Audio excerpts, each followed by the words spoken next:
Hello, my Aloha tribe, and welcome to the Aloha Perspective, where you get a little bit of something and a whole lot of everything. Happy Monday. It's Monday. Deep breaths. Deep breaths. Inhale, exhale. All the deep breaths. I know it's another work week. It's another week. I have the affirmators morning mantra deck, and today, as I promised last week, I'm going to talk about my journaling adventure from last week. So, I know there's a reason I'm talking about this personally instead of having a topic, but I do want you to know I am going to be doing a series pretty soon. Probably this week, not sure when. I want to do some homework on it, so I know I get it right, and and share all sides, but on body positivity. So and how we body shame. So a lot of it's going to entail a lot of different things. So, like I said, I'm going to do some homework on that. I kind of took the weekend off. My baseball team, sad face, went out on Friday. Blah. But I still got football. It's football and hockey season now. It's officially only football and hockey season now. But anyways, I love these pens. My friend gave me these pens, so they're so pretty. They came with a Be Human pouch, and I absolutely love them. They're so colorful, right? So colorful. And of course, I put my name on all of them. That's right. Shelly Marie's pens do not walk away from her house or her. So, I know. Here we go with the third person again, right? Is that third person? I don't know. Whatever. Anyways, so today's topic, I'm just going to jump right in. When I'm done, we'll do the affirmators, the morning mantras. So, and remember, they're kind of snarky, mixed snarky cards. Not as snarky as the Rebel deck, which I'm pointing to and it's not there. Oh, it's over right there. But they're still snarky, mixed snarky. So, whew, I know. I don't know why. The funny thing is that this new mental, emotional state that I'm in, I notice when I do my shows, sometimes I get nervous at the beginning. I really think I need to give myself a little more time to come upstairs and just kind of, and I think part of it is, I think part of it might be that when I was doing the perspective before, and when it was called the vibe before, it was coming from a different place. It was coming from a place where I was doing all this healing, and so it was a little bit easier to relate to a lot of things. But now that I've moved past the really tough healing, and I mean, I don't want to say that we heal every day the rest of our lives, but I'm definitely in a place now where I'm learning new things about myself, and and it could be a learning lesson for the rest of my life. So I don't know if you want to call that healing or just calling it the journey. I feel like I'm in the new era of Shelly Marie. In my journal that I showed you before, it's actually downstairs because I've been journaling downstairs. But in the journal that I showed you before, I talked about how I closed out book 2. Like book 1 was kind of like this trauma Shelly. The book 2 felt like really kind of the years-long healing journey. And now I'm in book 3. But book 3 really started sounding like book 2 again, going in circles, going around and around and around, trying to cover things from different angles. And so I literally have started book 3 times now. I am in the third iteration. Is that the word iteration? I don't know. Of book 3. I know, it's like, when I question myself, I sound so dumb, right? I should just say it, and then if I get corrected, I get corrected. But I don't know where these big words come from. It's like, whoo, Shelly's throwing out a 50-cent word. I am giggly today, though. That's not nerves. That's just, I'm in a good mood. So I made some true decisions about being a sports fan last night. And I tend to take losses very hard, especially when it's to a rival team. A rival team where I've had to deal with their fans my entire life. Oh my God. But you know what? Not all of them are bad. I love my friends who are fans of the other team. And my sister, their older sibling, is definitely a fan of the other team. So I support her. And I told her, I said, I'll cheer for you now. Just don't tell my dad. But I sometimes do take my sports losses pretty hard, and I'm trying not to. So I was in a state of mind where it used to be, okay, by the end of the day, you just got to let it go. But the last loss was so tough. I mean, it was so tough. When you're leading a series and you blow it, and maybe they didn't blow it, they just literally, they got outplayed. Okay, they played well the first 3 games and they got outplayed the last 2 games. And so, I can be mad at the other team all day long, but for all intents and purposes, it feels like when you come from San Diego, it's just hard to find a winning team. I mean, I had to move to Orange County and be a hockey fan in order to see what a championship looks like. Oh, except hockey in San Diego did do well. They won a couple championships, but they were minor league hockey, but sometimes that hockey was so much more fun. But anyways, I'm off topic already. So, I know. And that's probably why I'm kind of just like, but maybe I'm not as off topic as I think I am, because I think it all kind of plays into the mindsets that we have, right? I mean, when our favorite sports team loses, we take it personally. And why? I mean, we do take it personally, but why, right? I mean, we're choosing to cheer on this team that may or may not do something great. It feels like over and over again, they don't when it comes to my teams. But who knows, right? It might change. I mean, look at it this way. The team I'm talking about, this is their 12th,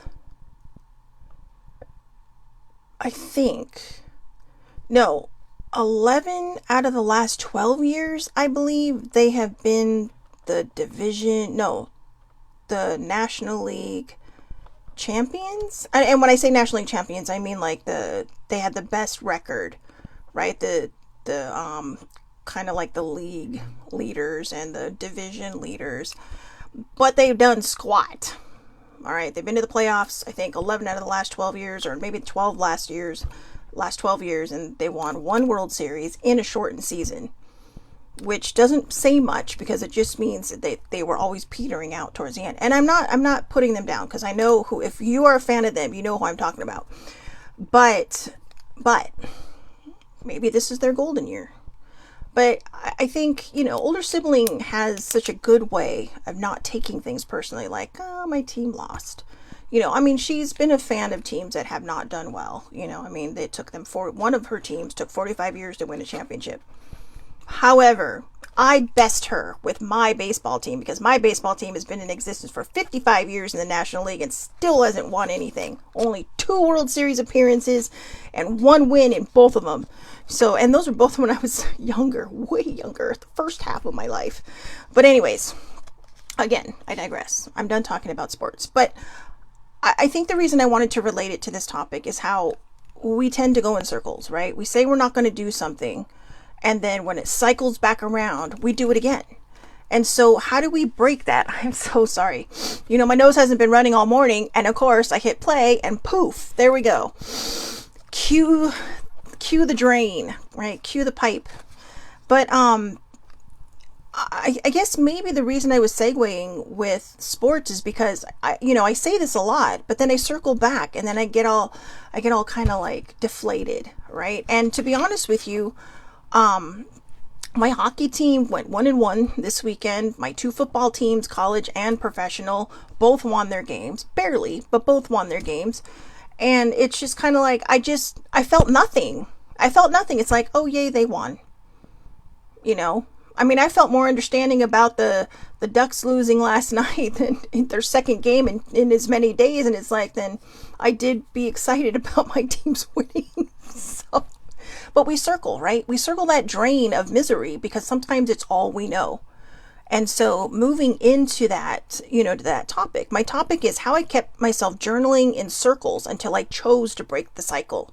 So maybe that's why my brain segued through sports, because sometimes sports can be very relatable if you're a sports fan. And it doesn't matter if you love soccer, football, baseball, basketball, tennis, volleyball, whatever it is you watch professionally. When you have a favorite team or a favorite player, when they lose, it could upend you. It could feel very devastating, because you're just like, yeah, you're so invested, right? You're so invested in something that when it doesn't pan out, you just feel like all hope is lost. And sometimes, unfortunately, especially if you have a dinged up mental health, that can move into other things. Because, and what it could be is it could be just the feelings you're already having are displaying themselves in a different way. These emotions you're having are coming out into something you enjoy watching, something that you cheer for. So, that's kind of what happened with my journaling. So I did make notes. I made notes because, I told older sibling, I said, she said, well, make bullet points. And I said, well, my bullet points are blah, blah, blah, blah, blah, blah. And I said 5 sentences later, my bullet point is a paragraph. So I just kind of make notes. But again, the topic is how I kept journaling in circles until I chose to break the cycle. And believe it or not, guys, I wrote this down on 5 days ago, on 10/9, on October 9th. I wrote this down. I didn't break the cycle until this morning. Like legit. I started breaking it yesterday. I really kind of took a chisel to it, and until today I just took a freaking jackhammer to it. And it's like, no. I woke up with a better mindset. I woke up today going, you know what? Today is a new day. Today is a new week. And I'm going to be in control of this. I can't control a lot of things, which is hard for me because I used to be a control freak because that's how I kept myself safe. But I'm learning how to just learn how to go with the flow. But there are certain things I can control, and that I think every human comes equipped with. I can't control the outcome of anything. I can't control what's going to happen, 2 minutes from now, or what's going to fly out of my mouth 2 minutes from now. But I can control me in this moment. I can control my environment in this moment. And sometimes controlling, believe it or not, to control something is really kind of learning how to go with the flow. And I know that probably doesn't make any sense, but there are certain things that we can control. I can control when I break that cycle. But I have to learn to let go of control once I break that cycle, to go with the flow, to just see what happens. Say, hey, you know what? I'm taking this responsibility. I'm putting my foot down, I'm taking a jackhammer to this shit, and that's it. Now, I have to learn how to go with the flow. I have to let that debris just wash away or just crumble into dust and go back into the earth. All right. So number 1, I didn't purposely journal in circles or come up with new ways to tackle old subjects.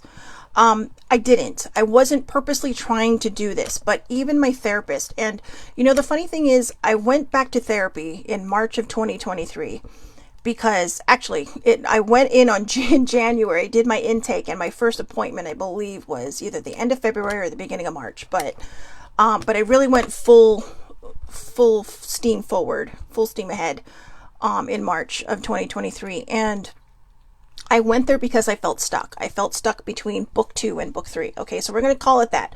Book 2 was that whole healing journey. Book 3 is this new era that I'm trying to understand, that I'm trying to get comfortable in. Now, if you'll notice, that was about 1.5 years ago. And I'm still there, or I was still there.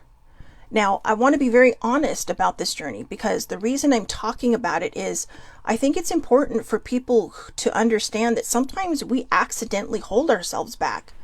You see, for the first X amount of years of my life that I've been in this, survival mode, it got comfortable. It got comfortable because I could control everything in it. Even if I wasn't controlling everything in it, because to be honest with you, we really don't control anything, right? But we think we're in control. We think, oh, I can handle this. I can do this. I'm going to be cranky about it. Who cares if I'm cranky? I have a reason for being cranky. I can be bitchy today, but I can be bitchy about it. And to the point where, if I'm in a good mood, it's like, are you hungry? Oh my God, I hate when people ask me if I'm hungry. Yes, I am borderline hypoglycemic. So when I get hungry, but not all the time. I can literally be okay, but if you say one thing, you cross that line or you trip that wire, boom, shell explosion. I love my name. I love how many things I can do with my name, but seriously, a shell explosion, and that's not fun because then I end up doing the apology tour, right? But it was comfortable. In all seriousness, it was a comfortable place to be.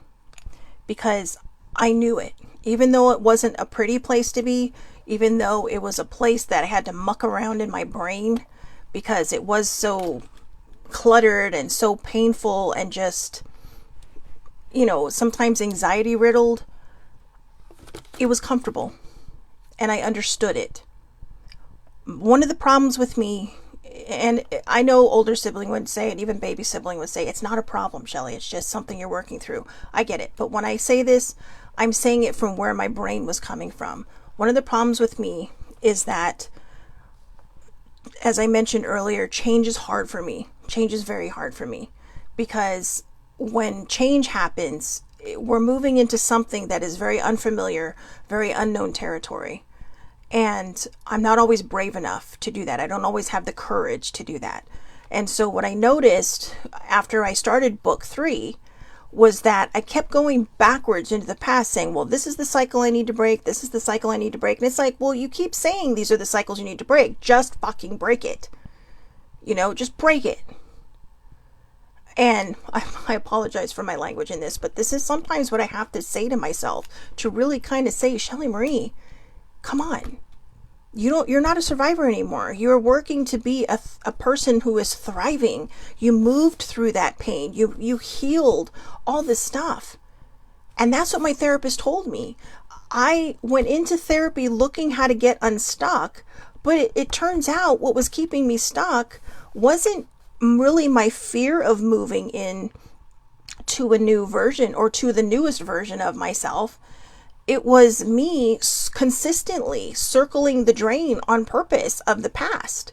Instead of just letting the past go down the drain and go behind me and shoo off to wherever it needs to shoo off to, I was continually circling it. Here's the thing. It's always going to be with me. My past. Excuse me. I cannot run from my past. My past is there. But what I stopped doing was exactly what I just said. I stopped running from my past and I ran at it. And that's what I had to do to heal it. I had to run at it, like a big old linebacker, right? My shoulders are built like a linebacker. Just boom, just, knock it down, knock that shit down, because I was tired of circling the drain. It's dizzying, right? Because you just round and round and round, but it's dizzying. So number 2, let me clarify when I say chose to break the cycle. I thought it was, number 1, I thought it was journaling new things that needed to be healed. Number 2, fear kept me stationary. Number 3, the therapist pointed this out. Number 4, after therapy, I'm still doing it. And number 5, I realized fear was still keeping me stuck. So you know what? I just realized in order for me to really kind of move through these without losing anybody, I'm going to read everything through and then we'll talk about it. Okay. So number 1, topic, how I kept myself journaling in circles until I chose, underlined, to break the cycle. Number 1, I didn't purposely journal in circles or come up with new ways to tackle old subjects. Number 2, let me clarify, chose. I thought I was journaling new things that needed to be healed. Number 2, fear kept me stationary. Number 3, therapist pointed this out. Number 4, after therapy, still doing it. Number 5, realized fear was still keeping me stuck. You see there's a key word in there, right? The F word. The other 4-letter F word. So number 3, the solution. I needed one. So I spent a day on and off journaling, studying my patterns, and realizing I was continually tackling the same subject from different angles. This was keeping me stuck. So I went to bed with this question. How do I tackle this path forward? What is the solution? And number 4, this time I journaled understanding that no amount of journaling would answer my why. No amount of healing would shed light on my why. So the next step was acceptance. And that's where I'm at now. How do I accept this and move forward? And then I put in little parentheses, it's been hard. Now, again, when I wrote this was last Wednesday, I think. Let's see. Yeah, last Wednesday, October 9th. So that was, that's right, because I skipped my show on last Tuesday. I went with, the end of my show on Monday through Tuesday. I was journaling a lot of this, but I noticed that, by Wednesday, I was still doing it. And then I noticed on Friday, I was still doing it, even though I had already written all this down. I had already gotten it in my head. I was still going backwards. And on Friday, Saturday, Sunday, still doing it.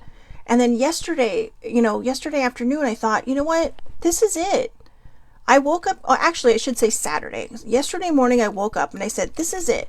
I'm putting book 3, and this has got to be book 3. So I put book 3, take 3. Right? This is the 3rd time I was starting it because fear kept getting in the way.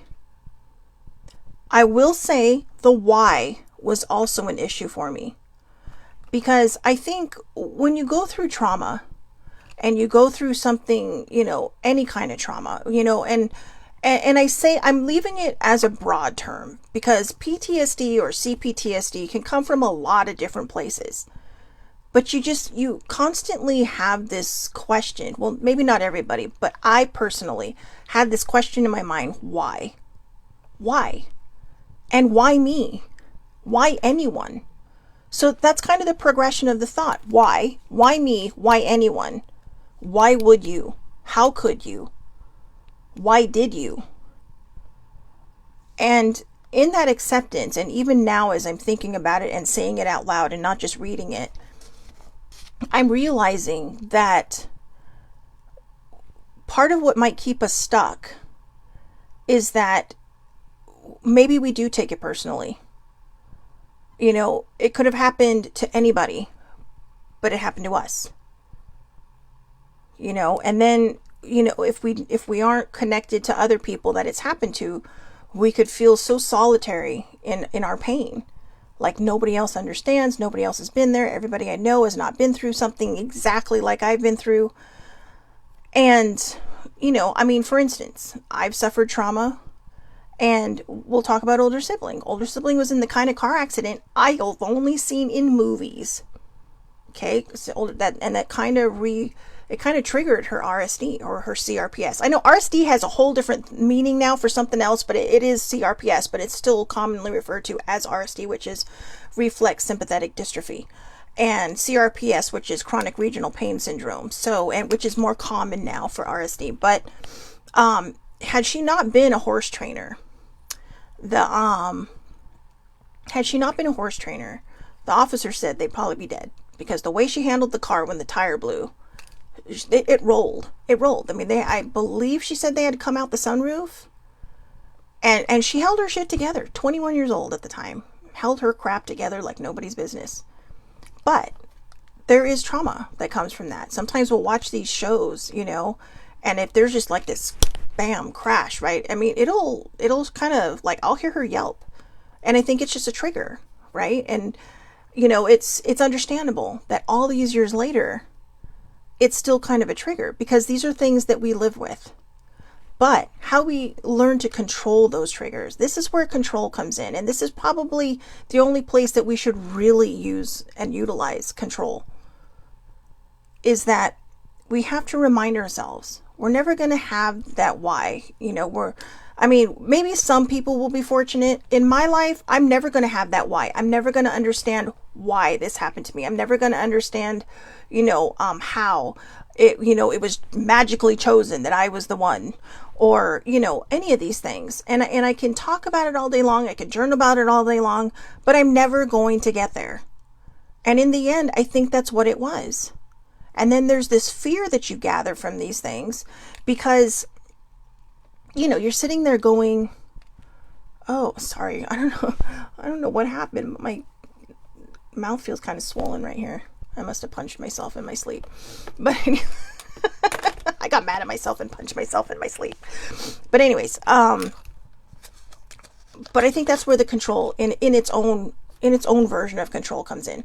We control how we react to things. Okay? That doesn't mean don't feel it.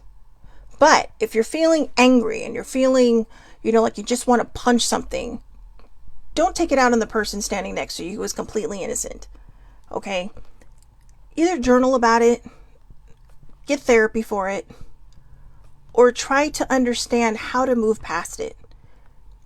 I'm not saying in my life that I will never be triggered again. It's very possible. But how I react to it is what I can control. How I choose to behave in those moments is, do I ask someone for help? Do I ask someone to listen? You know, do I journal it out if I don't want to talk to somebody? But I can react in a calm manner, or I can be mean about it. But I don't want to live there anymore. I'll never have the answer for my why, or why me, or how could you, or why did you. I'll never have those answers. It's never going to happen for me.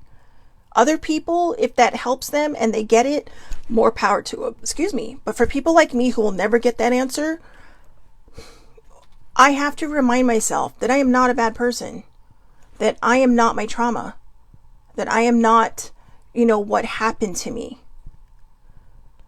And I also advise people to not re-victimize other people.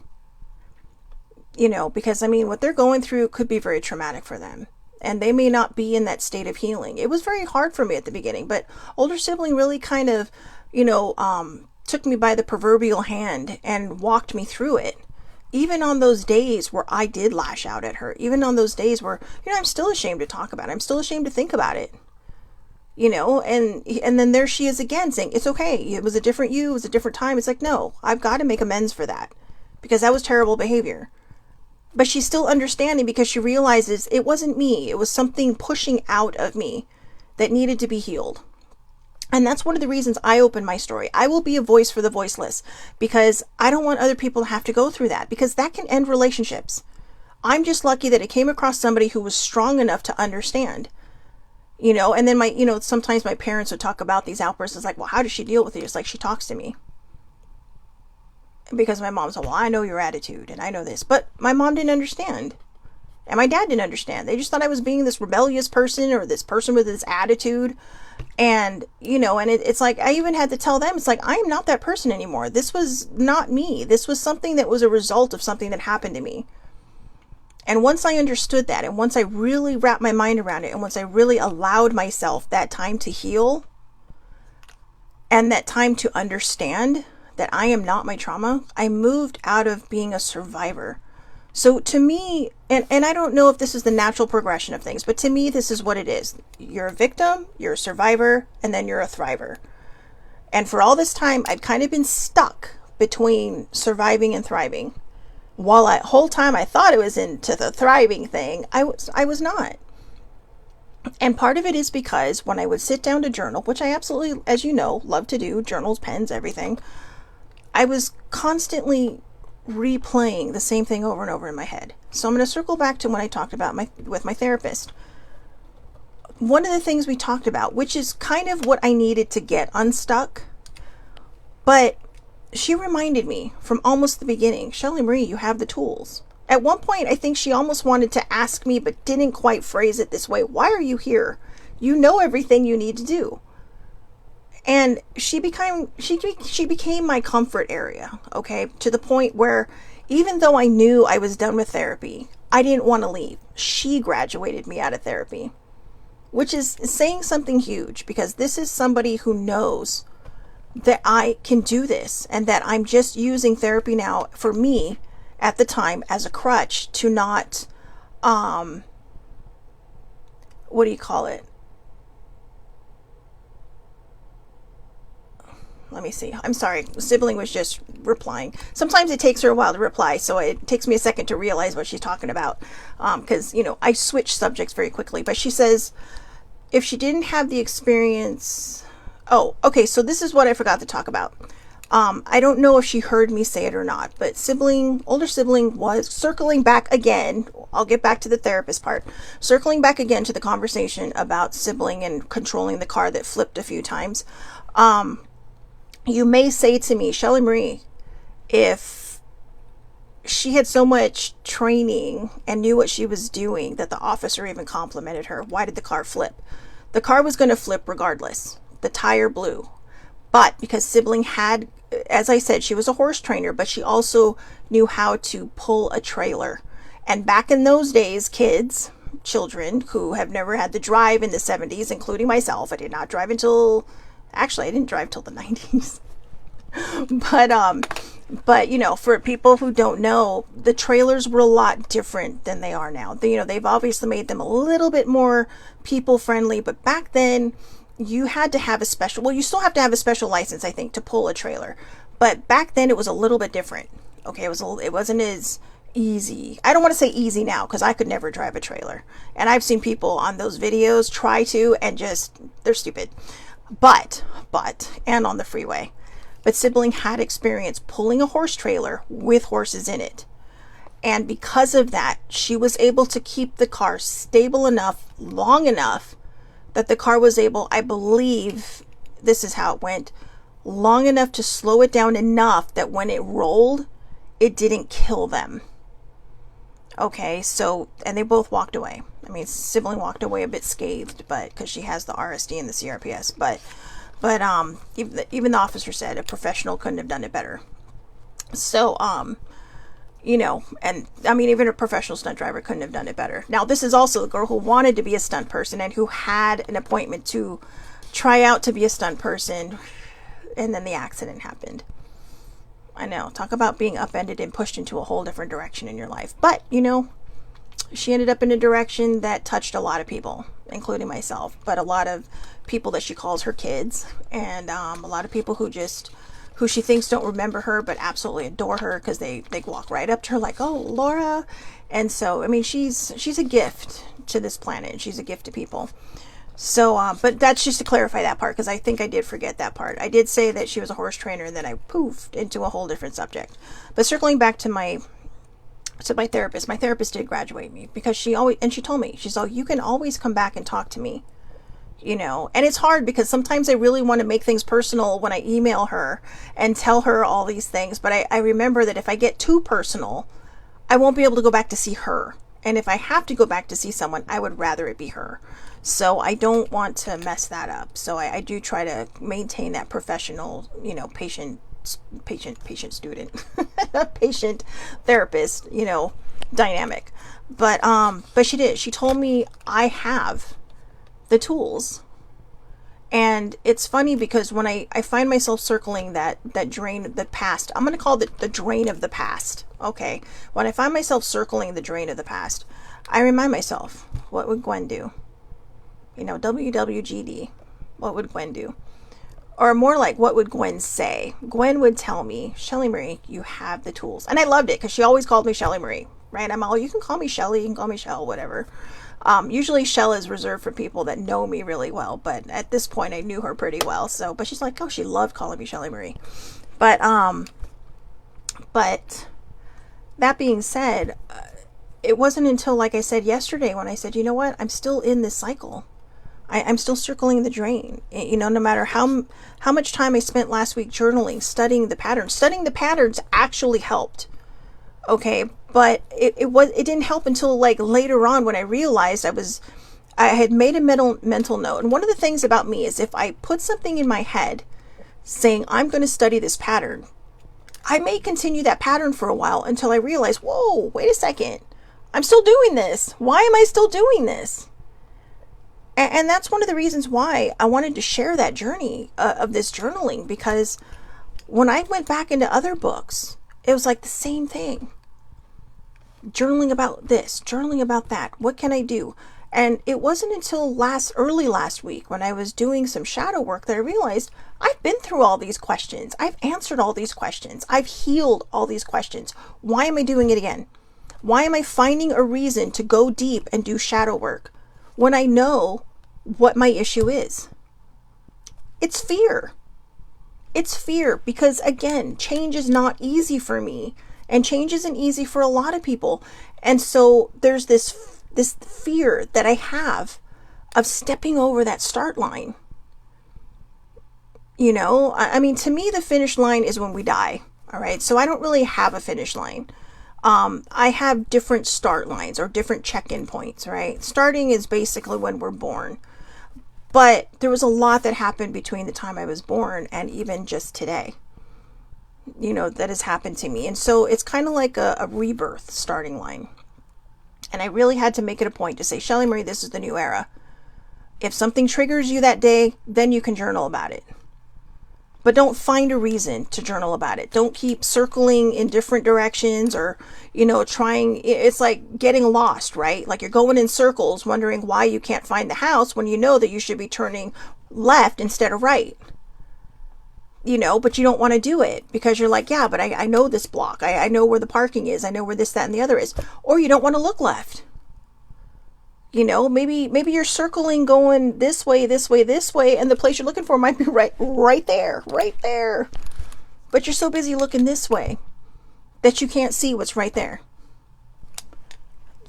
When it comes to trauma of any sort, and when it comes to moving forward, like I said, it can be scary because we don't know what's going to trigger us. We don't know what's going to set us off. But when we learn how to control those things, when we learn how to heal all of this stuff, I'm not a person who is a fan of when people push things down. I mean, it's your prerogative, and to each their own, but that's not the way I've ever been able to deal with stuff, because in any book that you read, psychology or science, when you push something down, it will find its way out. Whether it's through lashing out in anger, being angry about something, finding something to be mad about for no reason. And it may seem like, well, I'm just mad at this, but it could just be all this pain that's swirling around in you is coming out in different ways because it's letting off steam. Or it can manifest physically. It can manifest in your body, in pain.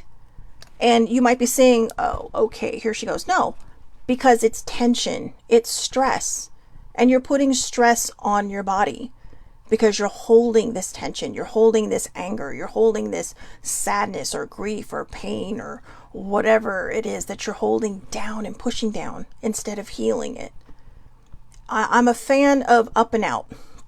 Up and out can be very painful. It can hurt. Sometimes I suggest, if you're going to do shadow work for the up and out, seek professional help, or make sure you have a very, very solid support team.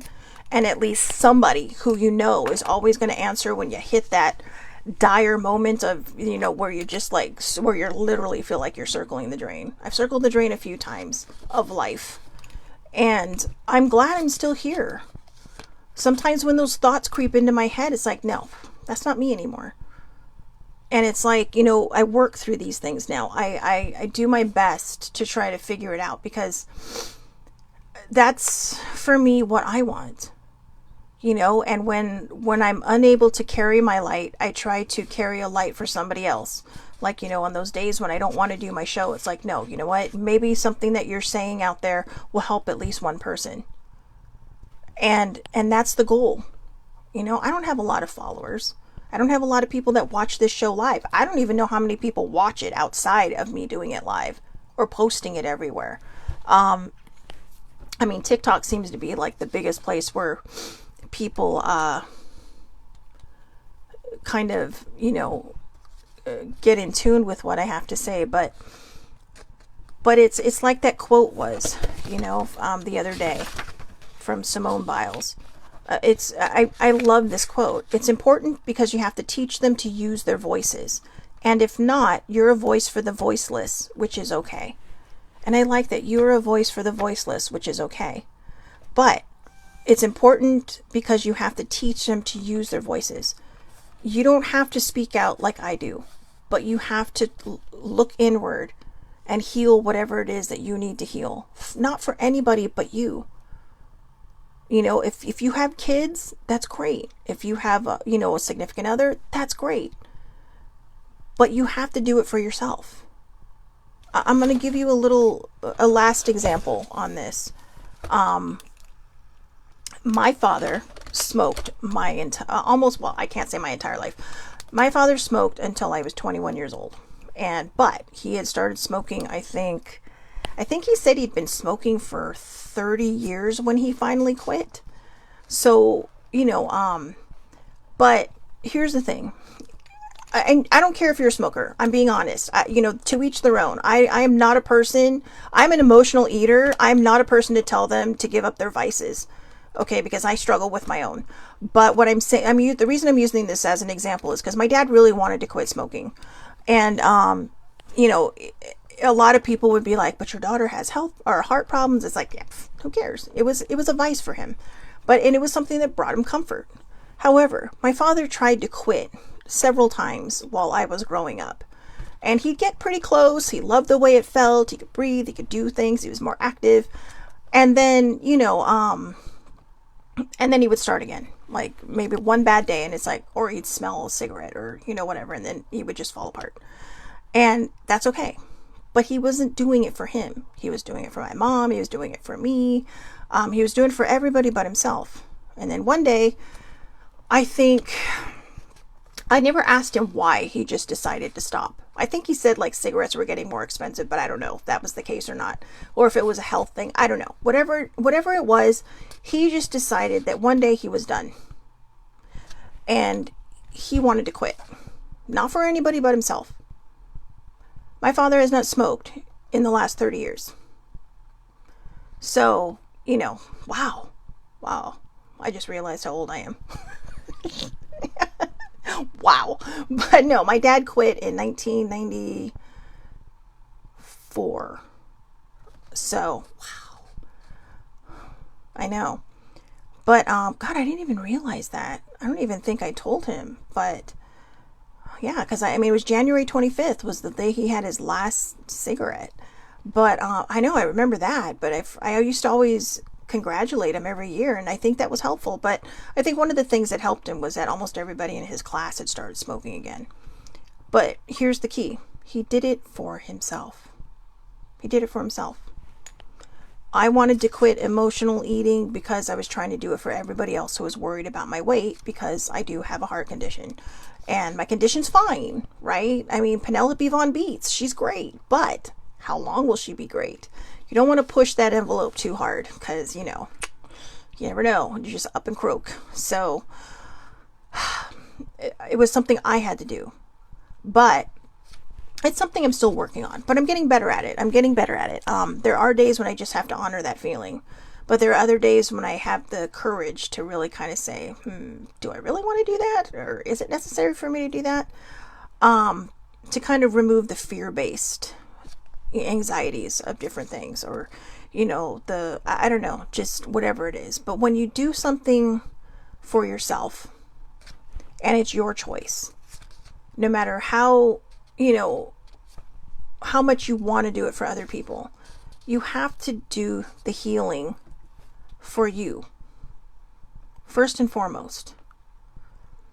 If you need those days where you're doing it for someone else, that's great. But when you hit that starting line of whatever it is that you are choosing to do, you have to do it for yourself. You have to want better for yourself, because that's what's going to get you started. That's what's going to keep you going. And again, like I said, if you have those days where you're just ready to quit or give up and you need to use somebody else as that starting point, that's fine. When older sibling finally convinced me to really, really get my mental health checked, I knew it was time. Her and I kind of both came to the agreement at the same time, and she was surprised that I said what I said, but I wasn't ready for therapy yet.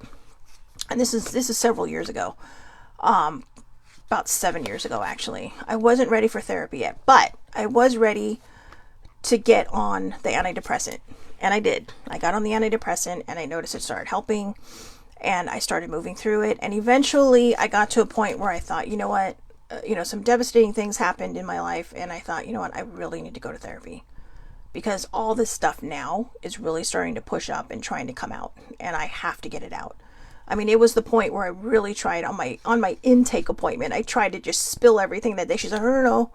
Well, let's just save it for our first session. And, our first session ended up being that same week, because she knew I needed to just unleash at some point. And it took a while. It took about 6 months of intense therapy every week, just coming in and, learning and letting go at the same time, and having the courage to let go, removing the fear from everything. But this time I wasn't doing it for anybody but me, because I wanted to be healthier. I wanted to be mentally healthier. And it just so happened that she was also a therapist that dealt with eating disorders. So yay, because apparently, as she mentioned to me, emotional eating is not one of the more commonly talked about. It is real, but is not commonly talked about. Because, we have anorexia and you have bulimia. Most of those, that gets all the attention, right? That has the spotlight shown on it. But she said emotional eating is an actual eating disorder. So, of course, the first thing I said to her was, great, now I got something else wrong with me. And she's like, there's nothing wrong with you. She's like, you're coping. That's how you cope. You feel that void, you feel that sadness, you feel that anger with food. She's like, you're not the only one. And she just looked at me and she said, and it's okay. It's okay. We're going to work on that. And, I'm still working on that. But because of the tools that she gave me, I am succeeding better now. Because I finally realized I have to choose this for me. No one's going to do it for me. And it can be the heaviest rock you will ever lift in your life. But here's the thing. You don't have to lift that rock, right? I learned that there's this little wonderful thing in our head called a mental pickaxe. And I just made that up right now. A mental pickaxe. And you might say, whoa, this boulder's in my way. But say the boulder is all these words that are just working against you, right? All your feelings, all the words. Start picking at it one by one. Start removing it. What am I feeling today? Am I feeling angry? Why? Move it. Is it fear? Is fear that one big rock? Okay, chip away at it. Maybe we'll go to the extreme end, right? Maybe you're afraid to go outside. So open the door and just look out. Now, I know that can take a lot more therapy because agoraphobia really is real. Or even clowns, okay? I'll give you my phobia. Yes, I'm afraid of clowns. I hate clowns. I hate clowns more than I hate the idea of falling, okay? I mean, I love heights. I'm not a problem with heights anymore. It's the falling part that bothers me. But I hate clowns. But when I go to Comic-Con, they're freaking everywhere. I mean, I don't see this many clowns at a circus. Especially when, the horror movies come out with clowns. I don't see this many clowns at a circus. Okay? But they're everywhere. And there's spooky clowns. There's regular clowns. And so, older sibling encouraged me to just start small. So we started with this one girl. She was like just a cute little clown dressed all, almost like a Harley Quinn, but she wasn't Harley Quinn. Okay. But she was dressed like Harley Quinn, but with an actual clown face. But, so I was like, okay, okay, she looks nice. She seems nice. Take a deep breath. And I took a picture. And an older sibling and I both said to her, look, you know what? I'm afraid of clowns. And she was very encouraging. She's like, well, hope I'm not scaring you. No, thank you. Took a picture with a girl who was dressed as Tim Curry's version of Pennywise the Clown from It. And I can feel my heart palpitating right now. And which that one scares me more than the new one. Okay, I'm sorry, the new Pennywise doesn't scare me, but he's scary, but he doesn't scare me. I know, right? The spooky ones don't really scare me, but we told her the same. I'm working through my fear of clowns, blah blah blah. And even when I posted it on Facebook, a lot of my family's like, "Oh man, you're brave. I hate clowns, blah blah." The fear of clowns is actually called calorophobia. And I remember the very first time I found that out because a sibling found a book at I forgot what it was, Z Gallery or something, and she didn't realize that I was serious about my fear of clowns. And she saw, hey, look, and it was a pop-up book of phobias. And this clown just come jumping out at me in this pop-up book, and I'm like, you suck so hard. You suck so hard. But at least I knew what it was called, calorophobia. So, there you go. You can look it up. But yeah, not a big fan of clowns. But even though they're still not my favorite things, I am working my way to understanding why, and I think it's because when I was a kid, clowns are always in your face. And then I saw Poltergeist and it's like with that crazy clown doll, and I hate dolls too. But, I don't like dolls. Dolls are creepy. I'm sorry. If you love dolls, I apologize, but no. And I don't mean like Barbies. I mean like dolls. I had one Cabbage Patch doll and that was it. Everything else is stuffed animals. But that was when I was a kid. Now everything else is just stuffed animals. No dolls are allowed in this house. That is my only stipulation of living in siblings' house. No dolls are allowed in this house. That look like proper dolls, like those antique dolls. But anyways, those are the things I'm talking about. And they really do, believe it or not, they really do have to deal with what I'm talking about in this subject. When we learn how to overcome our fear of things, we can move mountains. And sometimes you just have to take that pickaxe to that fear. And that's what I did. I took a pickaxe to that fear. I thought of all these different things that scare the shit out of me. And I thought, you know what? I don't want to be afraid anymore. So, I'm still not a fan of clowns, but That big boulder of clown fear that was in front of me, not so much anymore. It's like a little rock I can kick, and I can avoid it. I can avoid it. If I see a clown coming Comic-Con, I can go the other way, or I can just take a deep breath and go, I'm okay. I literally used to have a shirt that said, "Can't sleep, clowns will eat me." And it was glow in the dark. That's how strongly I feel about clowns. But anyways, if we want to move out of a cycle that we're stuck in, we have to be the ones to do it. We have to be in charge of ourselves. We have to find a way to move ourselves out of those cycles. No one's going to do it for us. People can help us through. People can guide us through. People can hold our hands and just say nothing and walk us through. But we have to make that first step.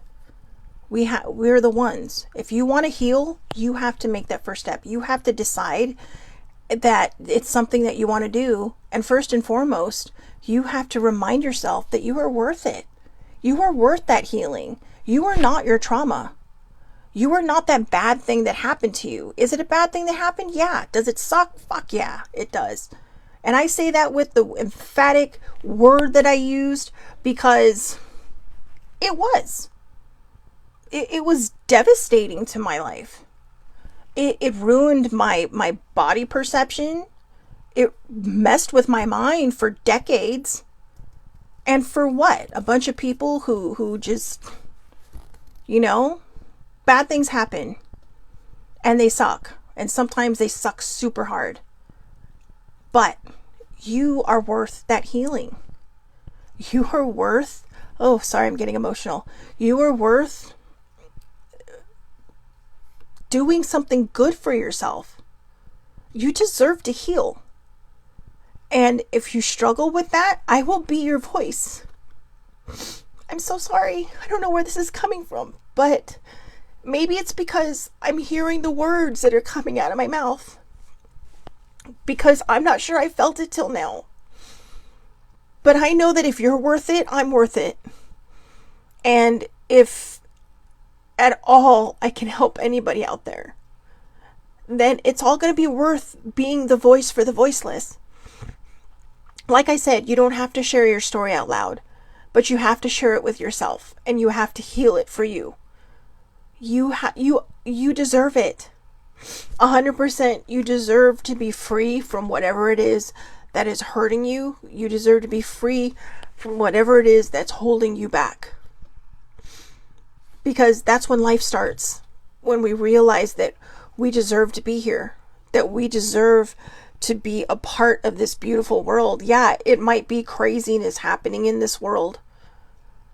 But we can add to that. We can add to the positivity and the beauty and the kindness.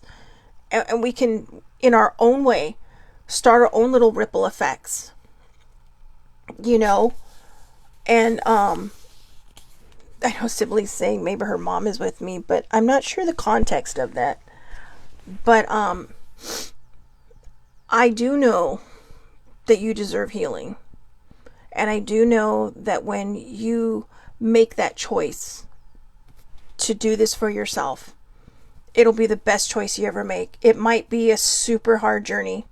And I want you to know, you are always welcome to reach out to me. Always welcome to reach out to me. Even if, you just need someone to hold your light. Even if you just need someone to hold your light. And like I said, sometimes it can get super hard. Sometimes it can get super hard. And on those days when you feel like you can't do it for yourself, find something that you can do it for, just to carry you through until you're back feeling like you can do it for you again. That's when you can, do it for someone else. There are times when I wanted to fall apart and I didn't have anything left in the gas tank, and I was like, you know what? I don't want to yell at older sibling anymore. I don't want to lash out at her. So I'm doing this for her until I could do it for me again. And also, I want to thank you all for listening, because hearing those words for the first time, it hit me. It hit me hard, as you can see.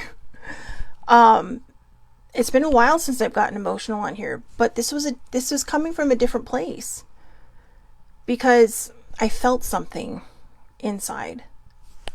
I felt this stirring inside of me saying, you are worth it. Say that in the mirror. Look yourself in the eyes, right? In the mirror. I am enough. I am worth it. I am lovable. I am loved. I am loving. Focus on the good parts of you. Let that lead you away from the parts that need to be healed. And when I say let it lead you away, I mean let it give you the strength to heal those things so that you're not circling that drain of pain anymore. You're not circling that drain of misery. Give yourself some compassion and empathy because everybody deserves that. All right. So let's do the morning mantra card for, I love it. Oh, here's a good one. Even storms have a calm center. Today, if chaos rises up around me, I will be the eye. So the eye of the storm is always kind of it's the central point. It's the point where everything is just calm, right? Kind of the calm before the storm. Although when it's the eye of the storm, you're kind of like you had the storm, then you're in the calm, then the storm's still coming because it's moving, right? And if you stay still, the eye is going to move. But the eye of the storm is where it's calm. So, and see, you have the little frog, the frog sitting in water. So again, even storms have a calm center. Today, if chaos rises up around me, I, italicized, will be the eye. The eye. I will be the eye. So anyways, you gotta love languages, right? Same word for two different things.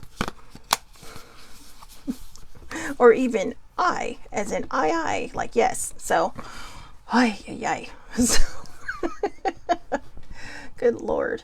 So yeah, this went a little bit longer than I thought it would, but I hope everybody has a wonderful day. Thank you so much for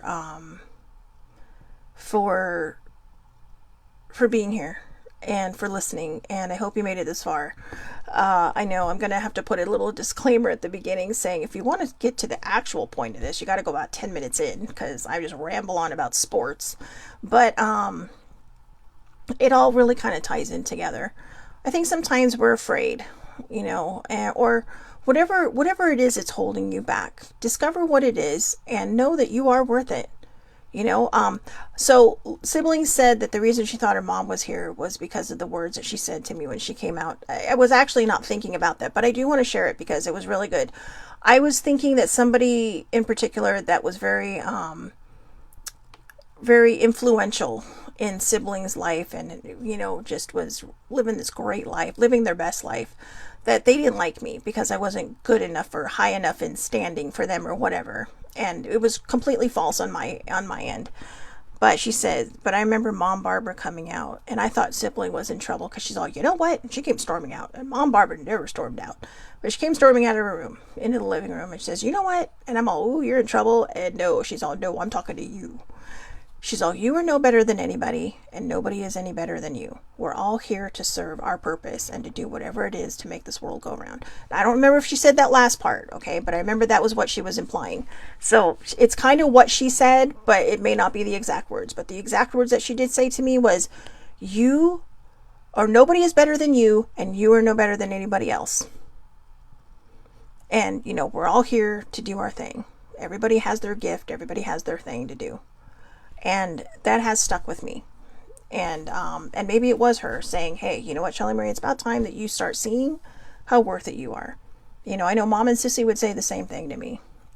So maybe all three of them were here, right? The power of three.